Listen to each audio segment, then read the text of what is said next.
Welcome to the AI Chat Podcast. I'm your host, Jaden Schaefer. Every day we break down breaking AI news stories and explain their implications in your life and in business. I need to ask you for a big favor. Believe it or not, we have around 92,000 people that listen to this podcast every month, which is absolutely amazing. But when you go to our Apple Podcast or Spotify pages, we only have around 110 reviews total. If you could do me a massive favor and give this podcast a review, I would be super, super grateful. Every time I contact an incredible founder or CEO in AI, they look at the podcast, they look at how many reviews I have, and that helps me to get better guests on the show. So if you could do a huge favor to myself and also yourself, go to the Apple Podcast or the Spotify page, wherever you listen to this, and give a review of the show. If you've noticed lately, I've been doing interviews with some really phenomenal CEOs. I have some more amazing ones coming up in the coming weeks with some CEOs that have raised hundreds of millions of dollars for their AI startups. I want to bring these to you and I want to get more of those. So please drop a review, go to your wife's account, go to your husband's account, go to your kid's account and leave a review. I don't care. Help us get more reviews, and I promise I will help bring some amazing AI entrepreneurs and guests onto the show. Have you ever wanted to start your own podcast? I record and publish podcasts on a platform called Spotify for Podcasters, and I absolutely love it. Essentially, you can upload from your phone or computer, and it distributes to every platform that plays podcasts. They support video podcasts, and you can make money on the platform with ads or even podcast subscriptions, something that has made my life so much easier as a podcaster. So if you're interested, I highly recommend you give it a try. You can download the Spotify for Podcast app or go to spotify.com/podcasters to get started on your podcast today. Today on the podcast, we are talking about a company that has just raised $15 million, Voiceflow. This is a platform for building conversational AI experience. So today on the podcast, we're going to be diving into the implications in the industry and what exactly they are doing here. I think the thing that's important to know is that the momentum for conversational AI, and of course this is, primarily chatbots, this has witnessed an unprecedented surge, which, can be really accredited to a lot of high-profile systems like, of course, ChatGPT. But also, in a forecast from the previous year, Gartner actually anticipated that by 2026, automated solutions would account for 1 in 10 agent customer interactions. This projection is up from a mere 1.6% of chatbots, which were managed in 2021. So I think that this is, if you were to redo this today, we would be seeing even higher rates. And I think that the interest has really, kind of amplified the market value for tools catering to, development of different AI experiences.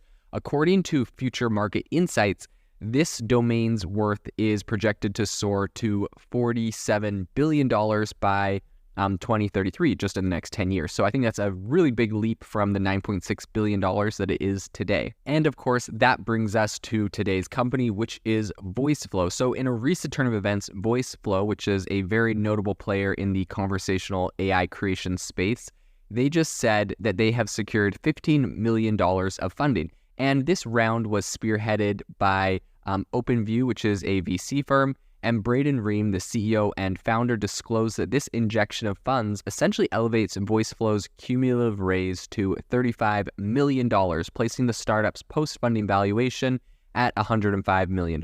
So elaborating on the company's trajectory, post this funding round, Ream, who is the CEO, said, quote, Voiceflow will bolster its dedication to product innovation. Part of this roadmap is the integration of an LLM-powered AI constructor, enabling users to craft and roll out large language model-driven agents, especially for customer support functions. Now, this makes a lot of sense. This is an area that a lot of people have agreed on is going to see some very massive disruption. And I've even recently talked to some investors who said that, they are looking at companies exclusively that are putting really heavy focus in automating everything inside of their company with AI, including, customer support and a lot of different areas. So, this is really a brainchild of Braden Ream, Tyler Han, Michael Hood, and Andrew Lawrence, the co-founders. And Voiceflow's inception back in 2019 had a really interesting backstory. So the team originated in Toronto, and they collaborated during their college years, kind of developing apps, which were essentially originally tailored to Amazon Alexa.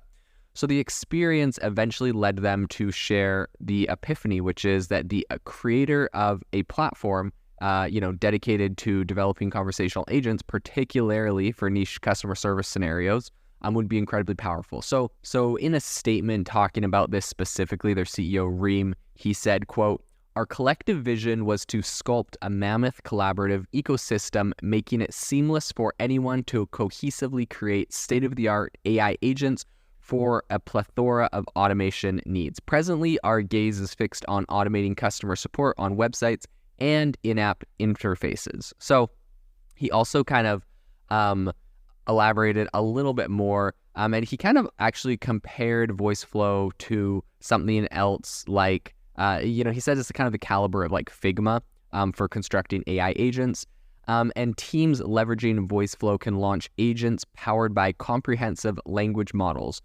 especially OpenAI's GPT-4 being just one among various choices, right? That's not, the exclusive thing they have. I'm assuming will have other things like probably maybe Inflection's Pi when that comes out. Right now, Claude definitely is one of the forerunners in this space.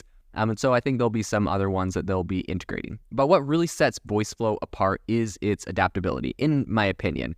Enterprises essentially can sketch, validate, and then introduce an AI representative without any allegiance to a specific model. I think this is incredibly important, as I think we're going to start seeing a ton of models hit the market with all very different specialties, and you're going to be wanting to have the option to change these in and out. And I think, based off of this, what they're building over at Voiceflow, they can integrate diverse models from speech recognition to conversational algorithms to really curate the AI experience. And this is what they said, quote, "Our platform augments any pre-existing natural language comprehension framework or tech stack. This means teams can amplify their design and cooperative prowess without incurring overhead from switching vendors or undergoing tech shifts." And then Reem, the CEO, also said, "Moreover, our enterprise clientele can leverage any extensive language model encompassing proprietary ones and others available via API." So if you have your own AI model, or if you are, pulling ones in like ChatGPT, where you're essentially just accessing the API, all of that will be available on the platform. So while competition is definitely very stiff right now with heavyweights like Google's Dialogflow, IBM Watson, AWS has Lex, Voiceflow kind of holds its ground, or is attempting to do just that. So they have a workforce of approximately 50 employees at the moment, and they cater to a number of clientele. I think they have around 450 clients at the moment, and included in those, they have Amazon, JP Morgan Chase, and State Farm. So these collaborations really translate to an impressive 130,000 users, which are currently harnessing their platform,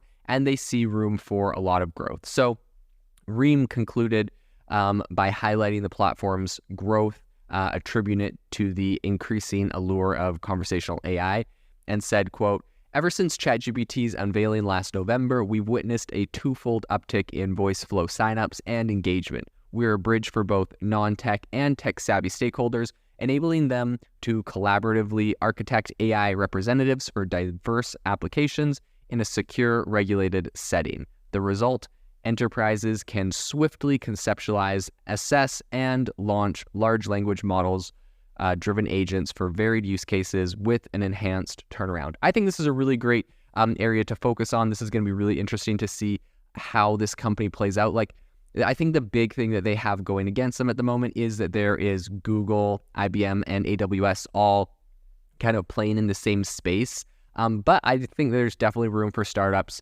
Startups can be a lot quicker, they can be a lot more nimble, and they can bring products to market faster, which, at the end of the day is what people are really looking for in a lot of these cases is, how quick can something come to market so that they can leverage it and get a competitive edge over their competitors, right? So this is going to be really interesting to see if they are washed out by the big ones, by the big players in the space, or if they're going to be able to hold their own. Only time will tell, but we'll continue to follow them in the future. This episode is brought to you by Shopify. That's the sound of switching your business to Shopify, the global commerce platform that supercharges your selling. Harness the best converting checkout and same intuitive features, trusted apps, and powerful analytics used by the world's leading brands. Stop leaving sales on the table. Discover why millions trust Shopify to build, grow, and run their business. Sign up today for your $1 per month trial period at shopify.com/tech23.